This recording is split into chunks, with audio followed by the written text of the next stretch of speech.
Which lubricant can you use in combination with a metal butt plug? Now this is a really good question, and today I'll be sharing some of my top tip recommendations which lubricant to use in combination with metal butt plugs. Metal butt plugs are very unique as you can use any kind of lubricant with them. With silicone butt plugs, of course, you cannot use a silicone lubricant in combination as this damages the material, and most of the time it's only water-based. But when using a metal butt plug, or glass, or even wooden, you can use any type of lubricant. Of course, we can recommend a water-based lubricant, but you can also try many unique different types of lubricant. So let's take a look.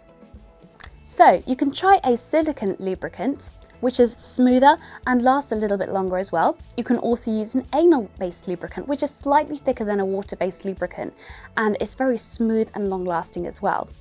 Why not take it a step further and use a cooling lubricant? It provides a slight tingling sensation as well, a cooling effect, which gives it something a little bit extra.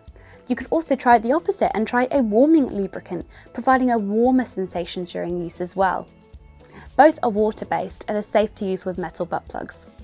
Now it's up to you. Which lubricant do you want to use in combination with the metal butt plugs? Did you like this video? Did you find it helpful? Why not take a look at our other FAQ videos in this collection? If you have a question for us, why not drop a comment below and we'll take a look at it for you.